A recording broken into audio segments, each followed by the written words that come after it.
Olá pessoal, sejam bem-vindos a mais uma aula de física. Eu sou o professor J. Macedo e hoje iremos trabalhar a força elétrica, ou também chamada de lei de Coulomb. Então, nossa aula de hoje vai ser bem tranquila. A gente vai fazer essa aula em duas etapas. O primeiro vídeo trabalhando a parte do conceito e teoria, e no próximo vídeo eu faço a parte 2 com os exercícios. Tranquilos? Então, vamos aí a mais uma aula de física.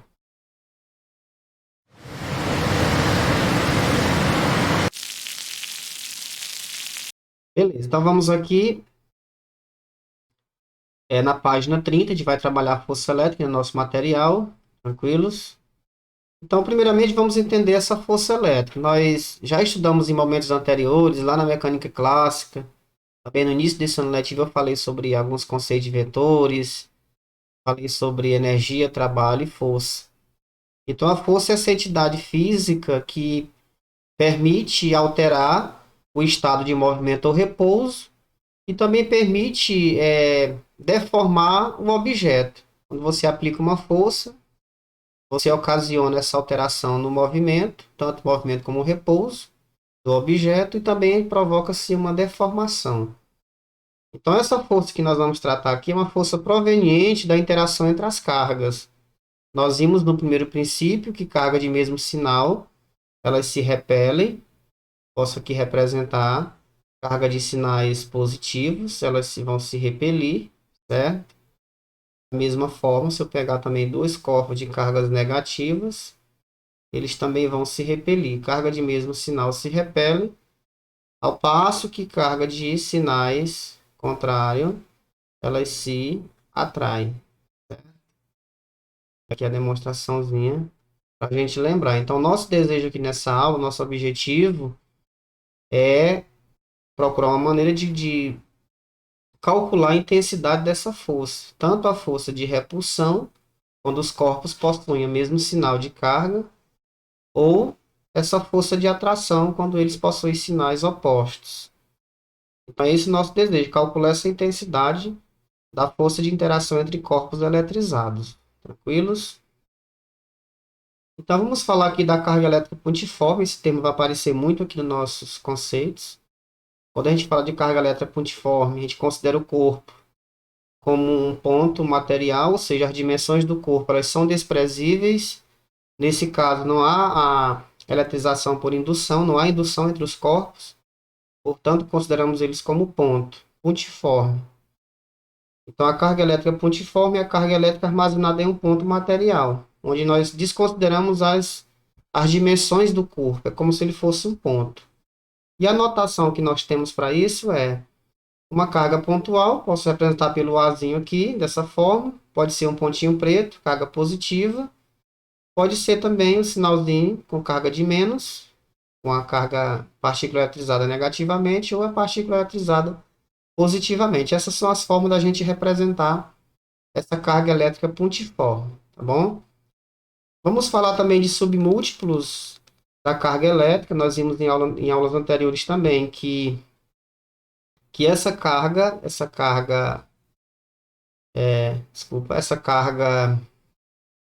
unidade de carga, nós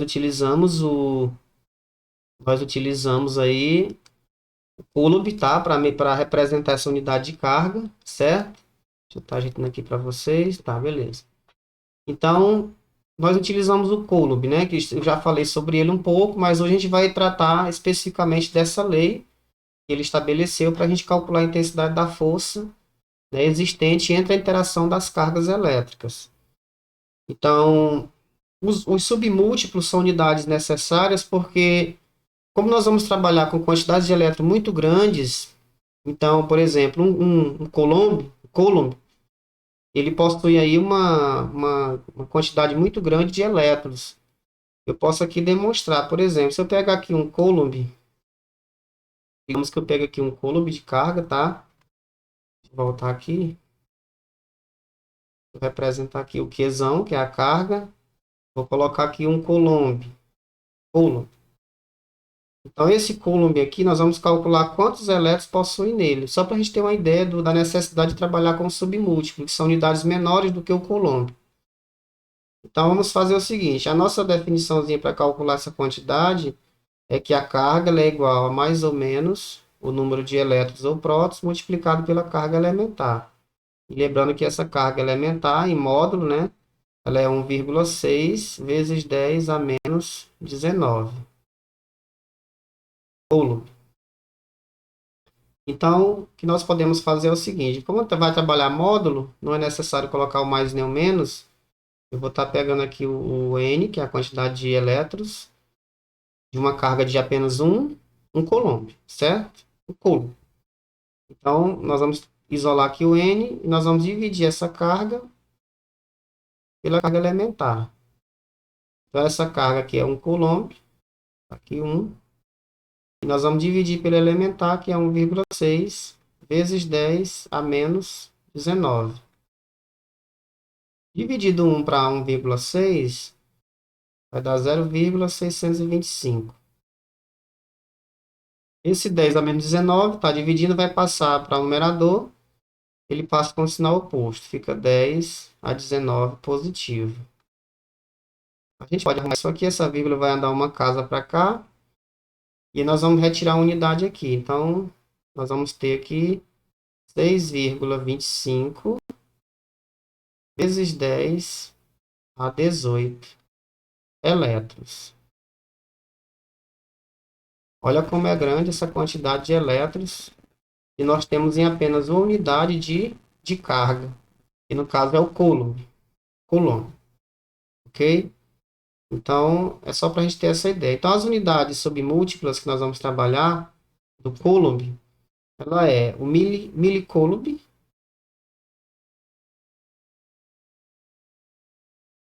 milicoulomb, ele é correspondente, a representação dele é 1 mczão, corresponde a 10 a menos 3 coulomb. Olha aí, ó. Então, essa é a primeira unidade, o milicoulomb. O milicoulomb, ele é representado por 1 mc, a siglas em mc, e ele representa 10 a menos 3, tá? Representado por 10 a menos 3. O próximo é o microcoulomb. Microcoulomb,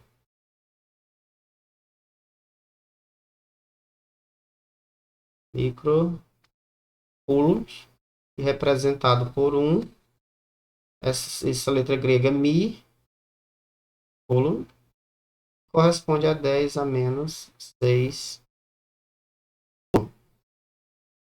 E a próxima é o nanocoulomb.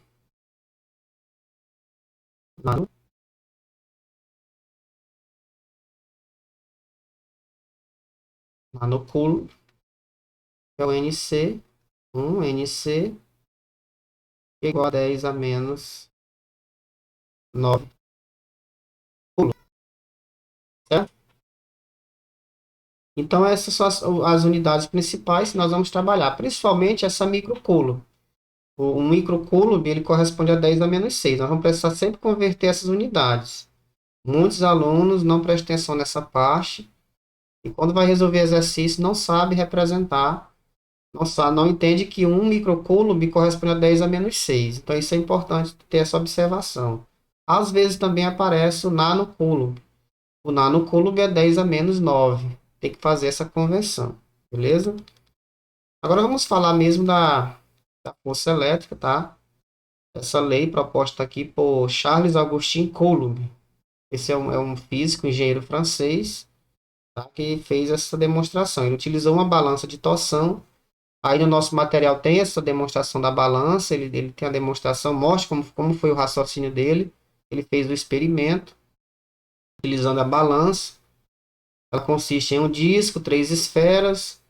Ele eletriza as esferas e vai observando o distanciamento entre elas relacionado à força de repulsão entre essas esferas. Ele foi observando algumas propriedades. E aí nós vamos só basicamente falar dessas observações dele para a gente não se estender muito no vídeo. Então, no nosso material dá para ler direitinho, a literatura está bem clara, dá para compreender melhor como ele chegou nesse raciocínio.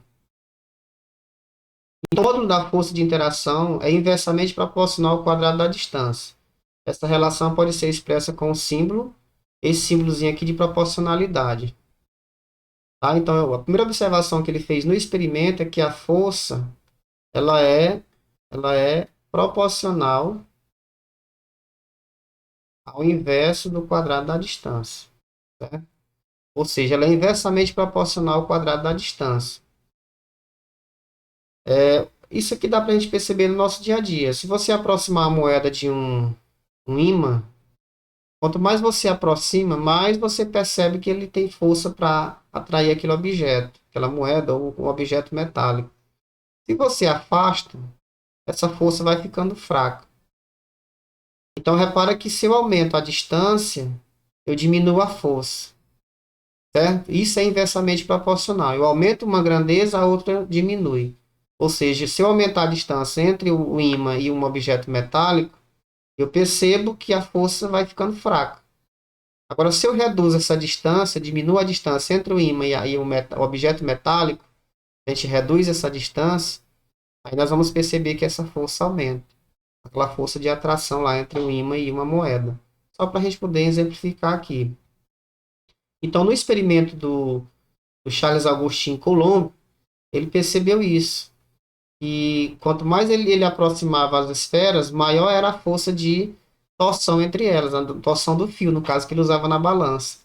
E quando ele afastava, ele ia percebendo que ia enfraquecendo esse movimento, certo? Essa foi a primeira observação. A segunda observação, as intensidades das forças elétricas são diretamente proporcionais ao produto das quantidades de cargas das esferas, ou seja, quanto mais eletrizados estavam os corpos, ou estão os corpos, maior é essa força. Ou seja, quanto mais carga tem ali no sistema, mais intensa é essa força, tanto de atrair como de repelir. E aí eu posso também escrever essa mesma definição dessa forma, utilizando o símbolo de proporcional. Então, a força é proporcional ao produto das cargas. Se eu tomar duas cargas, eu vou multiplicar as duas. Então, quanto maior for o valor dessas cargas, maior é a força. Nesse caso aqui, ela é diretamente proporcional. Repara que a distância é inversa. Já o produto das cargas é diretamente proporcional. Porque quando eu aumento a intensidade das cargas do corpo, eu aumento também a força de atração ou repulsão. Que é esse nosso desejo aqui de calcular essa intensidade, medir com que intensidade dois corpos se atraem ou se repelem. Esse é o objetivo dessa aula. Então, resumindo todas essas duas informações, a intensidade da força elétrica entre duas cargas elétricas pontiformes é diretamente proporcional ao produto dos valores das cargas, entenderam? É diretamente proporcional ao produto das cargas e inversamente proporcional ao quadrado da medida da distância. E aí separa. Então, matematicamente, nós já podemos escrever uma expressão dessa forma. Vou mostrar aqui. Então, podemos escrever que a força elétrica, tá? Esse F representa a força elétrica. Eu posso também usar um Ezinho de elétrico, né? Alguns usam o E assim, dessa forma, força elétrica. Eu posso dizer que ela é proporcional ao produto das cargas. Eu vou chamar de carga 1, carga 2. Se tivesse mais outra carga, poderia acrescentar carga 3 sucessivamente e dividir pelo quadrado da distância. Então, nessa forma aqui, eu estou observando que a intensidade da força elétrica entre duas cargas, ela é putiformes, lógico, é diretamente proporcional ao produto entre elas. Então, tá aqui, ó. É diretamente proporcional ao produto entre elas, carga 1 vezes carga 2. Quanto maior for essa intensidade de carga, quanto mais eletrizadas elas estiverem, maior a intensidade de cargas que elas possuírem, maior será essa força de atração ou repulsão. E aí, se eu aumentar essa distância, essa força fica fraca. Se eu diminuir a distância, a força fica forte, aumenta. Entenderam? Por isso a palavra inversamente proporcional ao quadrado da distância. Por enquanto, ainda temos essa expressão nesse formato. Nós precisamos ainda fazer alguns ajustes nessa definição. Por que nós precisamos fazer alguns ajustes? Porque essa relação aqui, ela precisa observar o meio em que o experimento é realizado. Então, se eu realizar, por exemplo, esse experimento, né, ou uma demonstração da repulsão ou atração entre dois corpos, nós temos que levar em consideração o meio, porque se for, por exemplo, na água, ou no ar seco, ou no vácuo, ou sei lá, no café, enfim, dependendo do meio em que é realizado o experimento, esse valor pode ser alterado. Por isso que é necessário se criar uma constante para corrigir essa proporcionalidade. E aí, para isso, nós vamos observar essa constante chamada constante eletrostática, porque é ela que define o meio onde vai ser realizado o experimento, certo? Isso teoricamente, né, foi feito essas observações, e aí se chegou nesses valores para definir qual meio está sendo realizado aquele experimento e qual vai ser o comportamento dessa força. Aí daí nós podemos utilizar uma igualdade. Então, os valores das cargas são multiplicados por uma constante proporcionalidade, chamada de constante eletrostática, representada por K. Esse K zero, certo? Se o meio for o vácuo e o ar seco. E pela letra K, razão normal, para os demais meios. Beleza? Então, como os meios mais utilizados são o vácuo e o ar seco, a expressão final da lei de Coulomb, nesse caso, fica. E só lembrando também que essa constante aqui, eu vou logo representar ela para o vácuo. Nós vamos muito usar isso aqui, o K0, né? Ele é 9 vezes 10 a nona newton, metros quadrados, por Coulomb quadrado, certo? Então, essa aqui é a expressão, é o valor para a constante, no caso, considerando o vácuo ou ar seco. É o que mais nós vamos utilizar aqui na física. Então, a necessidade dessa constante é justamente para provocar o ajuste ali, porque eu não posso ainda utilizar uma igualdade se eu não conheço o meio em que está sendo realizado o experimento. Então, como eu falei, para cada meio há um comportamento diferente em relação à atração e repulsão de dois corpos eletrizados. Então, se você realiza no vácuo ou no ar seco, você tem o mínimo de interferência possível. Se você realiza o experimento em meios como líquidos, objetos pastosos, ou seja, com diferentes gravidades também, pode ser que haja ali uma diferença. Por isso que se determina esse valor para determinados meios.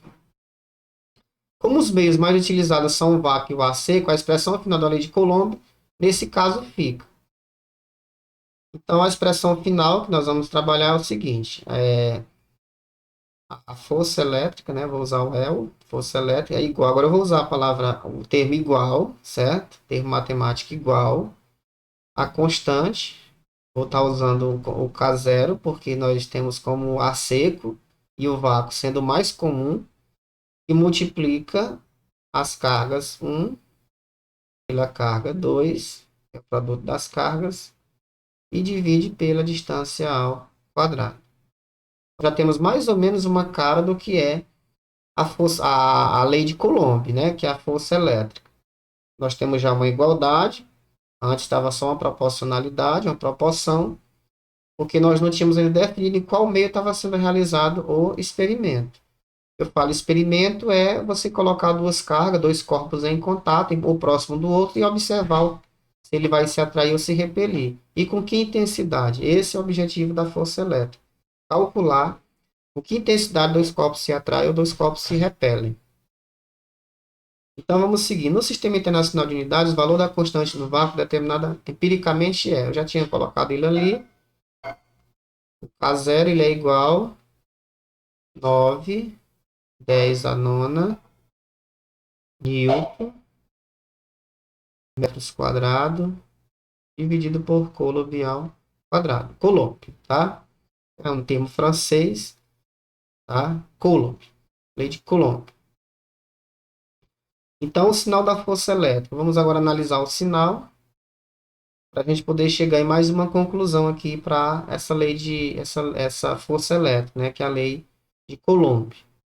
A carga 1 e a carga 2 com o mesmo sinal, nós temos uma força maior do que zero. É uma força elétrica positiva, significa repulsão entre as cargas. Beleza? É o mesmo sinal. Pode ser, como eu mostrei lá no início, pode ser tanto duas positivas como as duas negativas. Porque o produto de sinais iguais sempre é positivo. Lá na matemática a gente tem esse conceito. Se eu multiplico um valor negativo por outro valor negativo, o produto é positivo. Se eu multiplico dois valores positivos, o produto também fica positivo.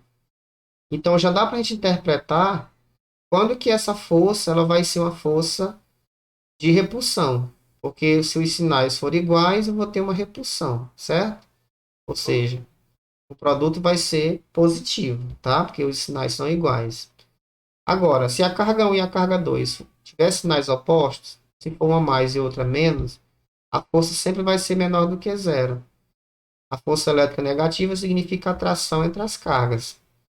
Então, eu já consigo interpretar isso, eu não preciso colocar os sinais, eu não preciso colocar os sinais na hora de multiplicar as forças. Porque às vezes vai aparecer uma força positiva e uma negativa. Aí eu vou usar uma força negativa como resultado? Não precisa. Então, nós vamos fazer mais um ajuste na expressão, porque nós já conseguimos interpretar. Quando é que essa força vai ser positiva? Nós já sabemos que se ela for positiva, ela é uma repulsão. Os sinais são iguais, menos e menos ou mais e mais. Eu tenho uma repulsão, força positiva. Por quê? Porque o produto de sinais iguais é positivo. E quando eu tenho sinais opostos, a força é negativa, eu já sei que é uma atração. Então, finalmente, a gente pode escrever o seguinte. Eu posso escrever que a força elétrica, ela é igual à constante eletrostática para o vácuo ou ar seco, que multiplica. Agora eu vou trabalhar a ideia de módulo. Ó. Por que eu vou usar o módulo? Porque no módulo eu não vou estar preocupado com os sinais. Sempre o módulo de um valor pode ser positivo ou negativo, ele vai ser sempre positivo.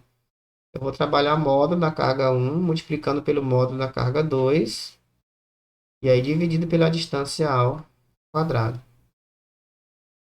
Então, essa expressão final aqui é que é a nossa lei de Coulomb, certo? Coulomb. Essa é a expressão final, beleza? Nós vamos utilizar para estar resolvendo aí nossos probleminhas relacionados à força elétrica, utilizada para calcular a intensidade da força de atração ou repulsão entre corpos eletrizados. Uma observação ainda sobre a lei de Coulomb é sobre a semelhança dela com a força da gravitação universal, a lei da gravitação universal. A força de gravidade. Nós temos aqui a força elétrica, como já foi mostrado ali, a constante, que multiplica o módulo das cargas pela distância ao quadrado. O K, não, o K é a constante, o Q1 e Q2 são as medidas de cargas elétricas. Lá na gravitação universal, nós temos o G, é a constante, ó. Repara que está bem semelhante, a mesma informação.